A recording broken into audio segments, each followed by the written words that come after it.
another Hammer Horror Blu-ray reviews, and we're looking at the final installment of the Frankenstein Hammer Horror series, and that is Frankenstein and the Monster from Hell, starring Peter Cushing, Madeline Smith, Shane Bryant, and David Prowse as the monster. David Prowse would hold the unique distinction of the only actor to play the monster twice in a Hammer Frankenstein film. He previously played it in Horror of Frankenstein. So, this film was released in 1974. This was the final outing for Peter Cushing as Baron Victor Frankenstein. Shane Bright's character is a young aspiring doctor who wants to follow in the footsteps of Frankenstein and is sent to an asylum for sorcery and going against the laws of man by taking corpses and body parts and such. The beginning of the film has a nice small part of the grave robber played by Patrick Troughton. Patrick Troughton, believe it or not, did a lot of Hammer horror films in the latter part of his career, or latter part of the late 80s, early 70s. Scars of Dracula, The Gorgon, Phantom of the Opera, just to name a few that he was in, but he has a small role in this. Madeline Smith plays a mute girl who is the daughter of the director of the asylum, where the main character is sent to, and I forget his name, so forgive me. That's I watched it just a little while ago, and I wasn't feeling good at the time I watched it, so Simon Helter, what's the name of his character? When he's sent to the insane asylum, and he discovers that Frankenstein is still alive, and that he's basically taken over the asylum, that the director really doesn't control anything. So he goes on to help Frankenstein create his new monster. Madeline Smith's character as the mute girl had been assisted Frankenstein, as Frankenstein can no longer perform the surgeries or putting the body parts together because his hands are burned. And that was a nice little touch there that they did. They went back and showed his hands being burnt, and that could be a reference to the film Frankenstein Must Be Destroyed, or it could be a reference to the evil Frankenstein. So, anyway, Madeline Smith, this is probably her best film that she did. She did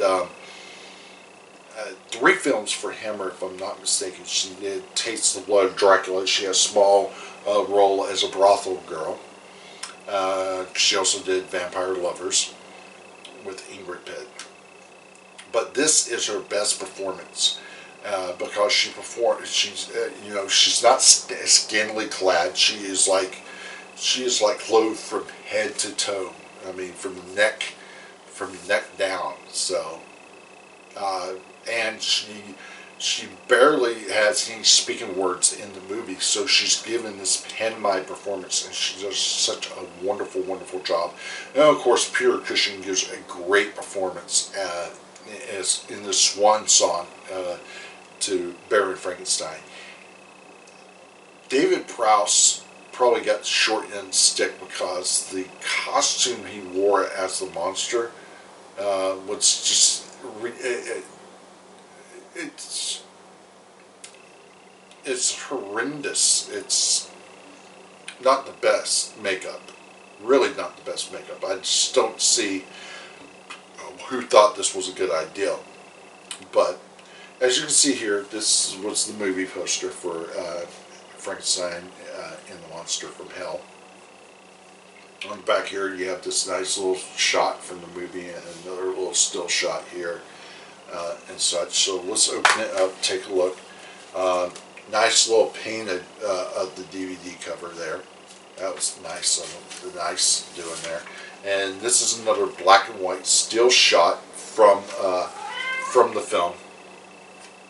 From the film here. So let me put this back in and go over the special features that come with this film, because there's not that many special features for this. But still, let's talk about what special features we have on here.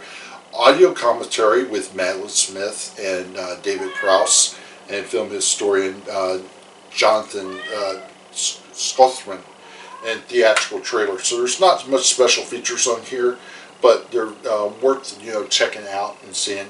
But this movie is probably one of the best films. This, like I said, Peter Cushing always did a phenomenal job playing the Baron Frankenstein, but this is, like I said, his swan song out, and this is probably Madeline Smith's best performance in a Hammer horror film.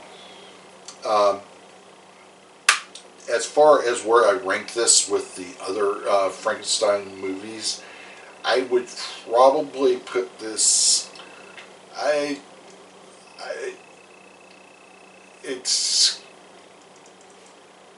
It's probably on par with Frankenstein Must Be Destroyed, but I think to make up the creature puts it just slightly behind it. But I mean, for the minimum sets this movie has, very minimum sets in this movie, so I think it's well done. And the fact that Terence Fisher is directing the film, I think that pretty much says it all. So anyway, I do own this movie on DVD. This was one of the DVD releases that when it was released, and you can see there's the back. And this was a Paramount film, so this different case cover. This is one of those weird ones where it has like clips that you have to do. No, I'll take it back. It doesn't.